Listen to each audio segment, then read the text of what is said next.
All right, we're back here on the Chase Thomas podcast, where I am now joined by one of my favorite NFL writers, podcasters, media types. I don't know what to call Sam Monson anymore. He started off as a writer, and now he's a YouTuber. He's an influencer, which is what he definitely prefers to go by. Football influencer Sam Monson of Pro Football Focus. Sam, good afternoon, sir. How are you? I'm doing well. How are you? Not too bad. Not too bad. What's been the let's start here. Who's been the most interesting person who's playing in the game on Sunday that you've talked to this week? So we haven't talked to that many people that are actually playing in the game. They've had obviously their media availability. To us, the more interesting people are the guys in Radio Row here, or Media Row, whatever we're calling it now. There's this fascinating kind of group of guys, and as the week wears on, this place gets busier and busier. This has been the busiest day so far. I think it's only going to be even more crazy tomorrow. So it's really the kind of fascinating people we get to talk to during these days, rather than the guys from the game who are all, zoned in on what's going to happen in a few days' time. Yeah, and what's cool too is I feel like because we're doing this on YouTube and video, Patrick Mahomes is just going to walk behind Sam Monson at some point for the good folks over there on YouTube.com/Chase Thomas Podcast. So that's going to be fun backdrop here for the pod.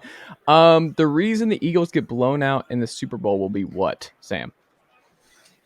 If that happened, it would be because they haven't faced a team like Kansas City yet. They haven't faced the kind of challenge that the Chiefs can present. Like, the Chiefs are the best team from the AFC, I think, this year. They're certainly every bit the equal of Philadelphia, and they're a team capable of giving them a challenge that other teams haven't yet. Like, when you look at the Eagles this season, they've been with a lead almost the entire time, 700 plus snaps in the lead.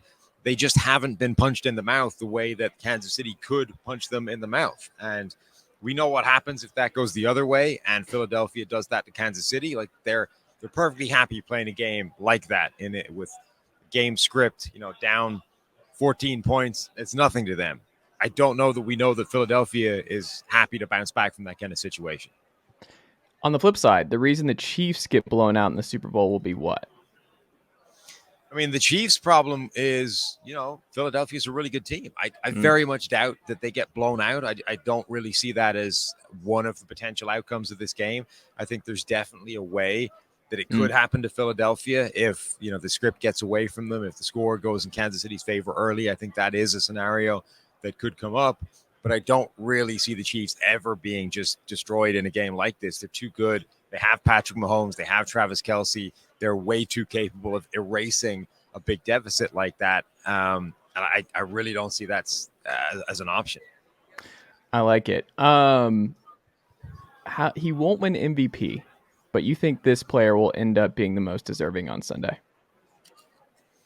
I could see one of those Philadelphia pass rushers, particularly the edge guys. If they're able to spring a surprise, not even a surprise, they're favorite. If they're managed to win this game and upset Patrick Mahomes and the Chiefs, I think Brandon Graham, I think Hassan Reddick, one of those two guys could have a huge game against those Chiefs offensive tackles, which I think are A, the kind of weak links on that offensive line, but B, just they're not well equipped to match up with those specific body types of pass rushers. Brandon Graham's a kind of short, stocky guy. He's difficult to get hold of for a guy like Orlando Brown, who's this huge, monstrous offensive tackle. Hassan Reddick is a tiny pass rusher, so small they tried to make him an off-the-ball linebacker when he first came into the NFL. Those two guys, I think, are going to be problems for this Chiefs offense to block. And if one of those guys is able to create a couple of big plays, a couple of sacks here or there, or a forced fumble, a strip sack, that could be the kind of outcome that changes the game. Is Chris Jones also on the radar for that? Or do you think the interior and Kelce and company will neutralize him better than other folks have this postseason run? I mean, Chris Jones is having a defensive player of the year caliber season. I don't think he'll win it, but he's played every bit as well as any of the guys that are potentially able to win it. We've seen what he's done late in games this season. We saw what he did in the AFC title game. He's going up against the best offensive line in the NFL. It's the toughest test he's going to have, but he's definitely capable of taking over games. And he has this knack that Aaron Donald had late last year as well of turning it on late in the game, in the fourth quarter, with the game on the line, that's when Chris Jones says, all right, enough is enough. I'm going to go make some plays and win this game. So even if this is as good an offensive line as he's going to face this year, I could still see him deciding late in the game, all right, it's time. I'm going to get, a couple of big plays here, and I'm going to screw up your drive, and you're not going to have a chance to win this game. How much emphasis do you put on the Mahomes cap percentage in terms of the Chiefs cap number mattering on Sunday? I don't think it really matters on Sunday. I don't know that it matters generally. I think when you have a quarterback as good as Mahomes, there's kind of no dollar value that you can attach to it, where I think it becomes a problem. He's so good, he can offset whatever margin you lose around the edges. And I think that contract is structured in such a way that it's not particularly onerous on the Chiefs anyway. It's a large enough number that they have to work around, and it's why they do things like trade away Tyreek Hill, and go in a different direction rather than pay him $30 million a year. They invest the money elsewhere, and they sort of construct the roster just slightly differently. But I don't think it really plays into what we're going to watch on Sunday. Flipping the script a little bit here. The worst offense in the AFC next year will be who, Sam? The worst offense, it's probably going to be, Houston again. They might be a work in progress. They might, draft a rookie quarterback, but they're still so far away. They need so much help. They need so much to come in and transform that. Probably still going to be the weakest unit next year. NFC, though, who do you think is the NFC's worst offense early on? This is clairvoyant, Sam. This will be fun to revisit months down the line. Yeah, NFC for you. This definitely go well. There's no way this unravels. Houston Texans is a good bet. It's always a good bet.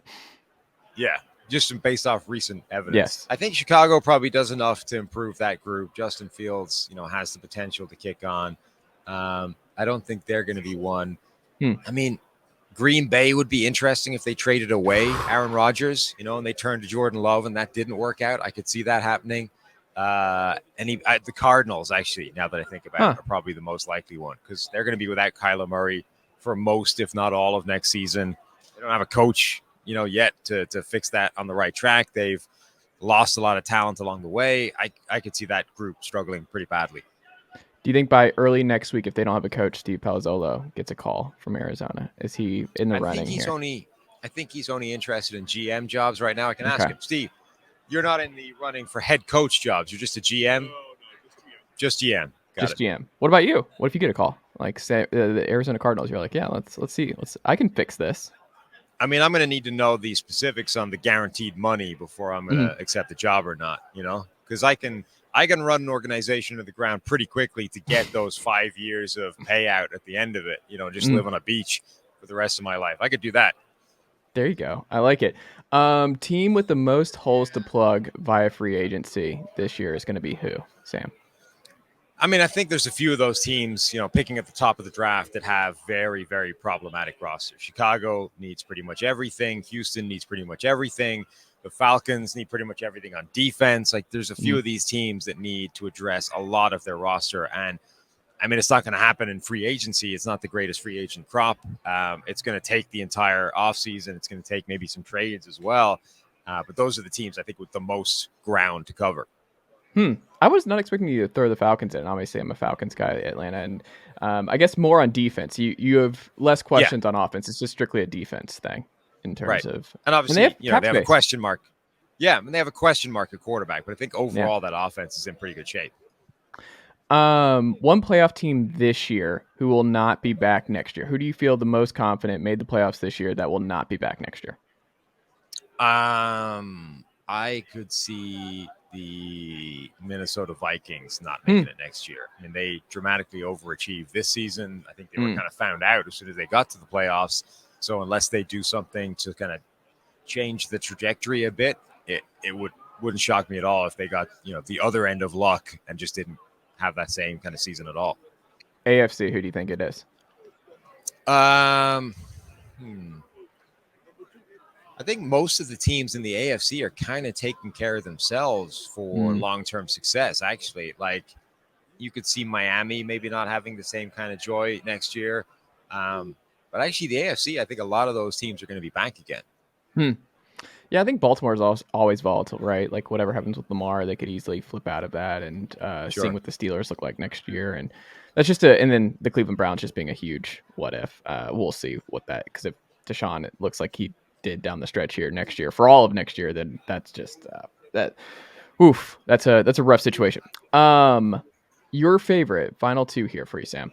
Me being a Tennessee guy and a Falcons guy, I have two different questions for you. Your favorite 2023 Tennessee prospect is who that you've looked at? Who do you think? Is it Darnell Wright? Is it Jalen Hyatt? Is it Hendon Hooker? Who are you highest on of this class for Tennessee? I think it's probably Hyatt. I'm so kind of just new into this class, though. I kind of come to the draft after the NFL season and get into it with a fresh set of eyes rather than tracking it all the way through college. So I'm just kind of scratching the surface of my draft prep, but I like what I've seen from him so far. Did you watch any of their offense this past year with Heupel? Not much, no. I haven't seen a ton of it. Okay. In terms of the Falcons, your reaction, Sam, if you're doing a live show, your reaction if the Falcons take Bijan Robinson at 8 this spring, what is your reaction? Walk us through what your reaction is here. Yeah, so obviously PFF is at the forefront of the running backs don't matter kind of thing, or you don't take a running back in the first round. I actually don't hate the concept of a first round running back, but I think for them specifically, it's not a good idea, and at that high, it's not a great idea either. I think there are teams out there, like he's being talked about to Dallas a lot at wherever they are, 20. Yeah, that I think is reasonable. Like I don't hate that as a concept. It's easy. It's sort of a little bit of a punchline because it's Jerry Jones and it's of course what he would do. But I don't think I think that makes a reasonable amount of sense, and it's not an egregious allocation of resources or money. But for Atlanta, like their run game was good. Their running backs were good. Their offensive line is good. Like I don't see why you need to go after a guy like that, particularly when you do have other needs. And at 8, I think it is getting into a different kind of territory of opportunity cost versus number 20 overall. Did you see enough from Ritter to think that he should be the guy for the next 3 to 4 years? I don't think you can have seen enough of him, or from him, but the flashes are there if you want to convince yourself that you can go that route. I think because this is a team that has the most run-heavy attack in football, because they've got good players on the offensive line, in the backfield, they've got good receivers as well once they get all healthy. I think they can talk themselves into that, or, obviously they could be in the market for one of these veteran quarterbacks in the merry-go-round this offseason. Last thing, the TJ Hawkinson thing kind of went under the radar in the middle of the year, where they just traded him to a division rival, and we're like, all right, this is not where, like, we're getting off this. And the Vikings were like, yeah, sure. But I wonder, like, with Kyle Pitts, could you see a situation where Kyle Pitts gets moved early on, where they're like, all right, we got to, like, Drake London I think he was the highest graded rookie PFF receiver this year that came out this week. So you feel pretty good there. The Ridley trade happened and that was a disaster, but like, would that be the most surprising thing in the world if the Falcons traded Kyle Pitts? I think it would be pretty surprising. I mean, number one, the kind of sunk cost of how high he was drafted. Number two, he's capable of being so much more than just a tight end. Like they should be able to figure out a way that he is an absolute beast within that offense, even with Drake London there. Like those two should be able to coexist in the same system and give you a pair of really potent receiving weapons. So I think giving up on him or moving him on at this point would be like an incredibly quick decision for a guy that was being talked about as a unicorn in terms of skill set, in terms of what he could do when he was coming out. Like if you decided after 2 years that we can't get that out of him, that feels very kind of knee-jerk to me. I like it.